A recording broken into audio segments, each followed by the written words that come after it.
Muramba mutya abalungi abeekuumira ku Ssenga Phase 256 kansubire muli bulungi yonna gye musinziira okubeera nga mundaba oba nga mumpuliriza.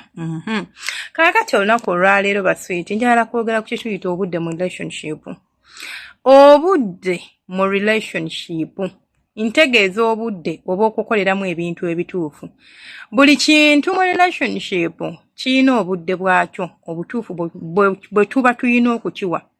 Tulinza okusobaŋŋana buli omu n'asalawo yeewa obudde naye obudde bwe weewadde ng'omaze okusobaŋŋana ne munno bukomawa budde weewadde budde paka bbanga ki oweewadde obudde obwenkana butya. Abantu abasinga muzannyira mu budde bwammwe nti omuntu ajja mu bulamu bwo n'akwagala n'akuwa buli kimu naye n'ozannyisa obudde bwo bw'aba akuwadde gw'okweridiiminga. Kuno ku nsi tekuliko muntu atuukiridde. Munzikirize mbabuulireyo ka story kano katini nnyo kampi. Nyumirwa nnyo okurelatinga ku bintu ebyaddala ebyali bibaddewo ate kimpa inspiration nnene bwe mba nga kyensomesaako. It has never happened because I know omuntu abaze n'akiŋŋamba tekiri kwoyo yekka. A lot of people are going through it and they still even have a chance okukyusa. Waliwo omwami mukwano gwange yalina omukyala nga beeyagala nga bw'okiwulira. Naye omwami ono omukyala ye agamba kubanga nze sisala gwa kawala nga siwulitse gwa kalinzi nti omwami ayinamu embeera y'okweraga kale embeera y'okulangira nti ye muntu aba akoledde ekintu bw'anyiiga asobola okulangira n'akujjukiza nga bwe yakkolera kino nga bwe yakkolera kiri. Kino kyaleetera omukyala okumwetamwa era omukyala n'afunayo omusajja omulala n'ayenda.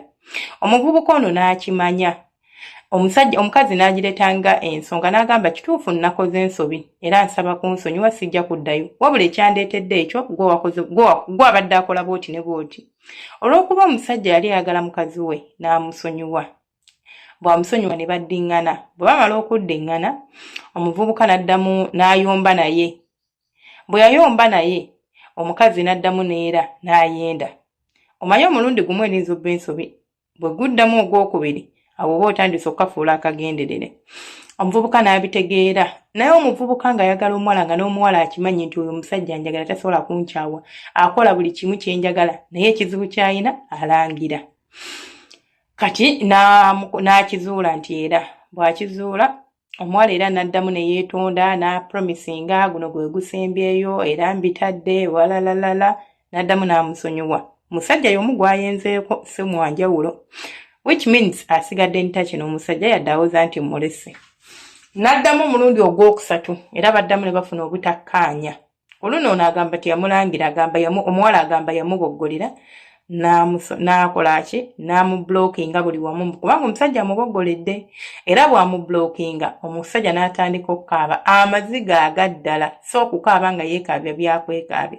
N'agamba sisobola kulya insula ntunula mugamba mublookinge ne mugamba mukwano tetugukaka. Bw'aba yakublookinze ne bwe nayogera ate ne bw'anaakomawo tekina ekigenda kuyamba muleke ebikulume biwone. Aho akubidde abantu abo bamanya basobola otuuka ku muwala akubidde ab'omuwala omuwala ne mugaba bagenda nakusekerera busekerezi bali babeeko. Nga nabo batwala sayidi y'omuwala. Kati omuwala nafuna chance nali namusindikira message n'azibikula n'atanziramu ne mwesonyiwa ndowooza bwe yeerobooza n'agamba owange omukazi ono kamuddemu nga nziramu. Nze namubuuza kimu saamubuuza biki byabadde awo namugamba okakasa omusajja wo wamukooye. N'agamba lwaki ombuuza bw'otyo ne mugamba buli kimu kirina obudde. Olinza okulowooza nti kubanga weekola byonna n'oyenda n'akusonyiwa n'oblookinga n'akusonyiwa n'akukaabira ntasobola kubeerawo w'otali. Naye njagala onkusaba ojjukire era njagala otegeere nti omwami ono wamusangawo nga musanyufu nga tannakwagala. Era ebimu ku byakwagaza omusajja okubanga yali musanyufu ate yaliwo nga mulamu bulungi. Era akyasobola okuddamu okuba omuntu oyo gwe yali kuba si gwe asoose mu bulamu bwe. Olinza okuba gwe gwasoose okwagala, olinza okuba si gwe asoose, naye bw'oba ng'owuli okyalinamu feeling gy'ali musigaze. N'agamba mukooye. Bwe yangamba ebyo nga mugamba omusajja ng'agambye nja mugatta ndi muwiringa omuwa kyonna ky'ayagala akkirize bukkiriza ayogere nange ansonyiwe ngenda mugatta ne mubuuza ogenda mugatta wakoze ki kubanga waboggodde. Tiwaboggodde si kirungi kituufu weetonde kubadde tezonda we we talk. Naye ate ekyokugamba nti oli wano okaaba amaziga kuba ku blookinze ekyo biha bulijjo azabikola. Ndowooza omuvubuka yakaabira wiiki emu omuwala nga yeesibye akanyemberege wayitawo weeks 2 ng'omuwala addamu ansindikira message nti ayagala baddiŋŋane ndakika omusajja agezezaako mukontakitinga omusajja essimu teyitamu kumbe n'omuvubuka bwe yamala okuwona depression manya abasajja tebalwawo nnyo tebatera kulwawo nnyo mu ebyo ebintu asobola okukaaba ne bimuluma naye n'amala n'akita. That is what I love about men, they let go easily. Namukubira nga ndowooza oli amublock nze n'akomawo n'angamba nsaba omugamba let him unblock me. Nengenda n'angamba nze singa oyo namuvaako dda kati ndi ku birala dda. Omuntu ono mukwano gwange naye ampita senga, nze abantu abasinga mikwano gyange bampita senga, ti mukwano gwange yammanya nga sinnaba nakola bwafenga anga we namutadde dda era sikyamwetaaga. In fact, don't even bother with her. Mwesonyiwe naye ebikkulanga bwe yabikkolezo n'azirekawo nawe bw'oba okola. Which it is not in my character. Nenze ne mugamba omusajja mwesonyiwe omuwala n'atandika okumbebera kati nze ekinjijjako kunkubira. Kasita onkubira nkublockinga no matter who you are. Era kye kyamublockingisa. Imbagamba ki omuwala ono twamutuukirira. Namutuukirira si nze nzekka buli yali asobola omutuukirira ne yeerema. Yazannyisa obudde. Naawe oli eyo mu relationship yo weekola obusolosolo bwonna obuli ku nsi kuno. Obyekoze onaatera kubimalayo naye ogaanye okukirealizinga, ogaanye okukitegeera ky'olina okubeera nga weewa obudde. Ekyo kikulemye okumanya. Olemye okumanya nti obudde bw'olimu busobola okukera ku makya nga kati tokyabuyina. Omusajja asobola okukusonyiwa oba omukazi asobola okukusonyiwa we weetondera mu budde nga kikyakola amakulu. Naye bwe kirwawo naawe n'aba takyetaaga apologeyo, ne bw'ejja aba takyagyetaaga, naawe kennyini ng'omuntu aba takwetaaga. Tamuzannyisa budde. Omuntu aba akwagala ng'akuwa obudde bwe akwagala. Tomulumya, tomufuula kitagasa.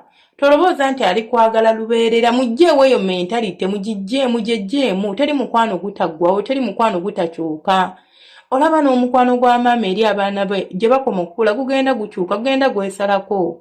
Nga bwe yali amwagala nga muwere n'amunyiga amatama n'amuyita kibubububu, si bwe gukyali. Kituufu akyakwagala kuba nnyoko, naye singa bwe yali akwagala nga waakazaalibwa. Luli wali odipendinga kujja ku buli kimu, wali vulnerable kati toli, tomwetaaga nga bwe wali omwetaaga. Njagala mukitegeera ekyo. Nti abantu batwagala ebiseera ebimu kubanga tuyina bye beetaaga. Ninza okuba nina omukwano nga gwe weetaaga, ninza okuba ndi mulungi nga gwe weetaaga, ninza okuba ndi mukozi nga weetaaga bukozi bwange. Nti once wafuna omuntu asobola okuprovidinga ekyo kyemprovidinga, I become replaceable. Kati awo kyenva nkugamba nti wevaluing ate valuing obudde bw'omuntu. Time in a relationship matters a lot. Time mu mukwano. Dero nina okwetonda. Dero nina okugamba nti nze ndi wakabi kaŋŋume kansirike kamulageko. Ojja kwagala okumulagako owunzike nga gwe balazeeko ate owunzike ng'okaaba. Nga bakulazeeko ate nga gwe abadde ayagala okulagako. Mwebeereremu. Nze nensiala nga nze singa 5256 emwerabira kusubscribinga kulikinga n'okukomentinga. Mukama abanjagalire abankunde obujjanjalo.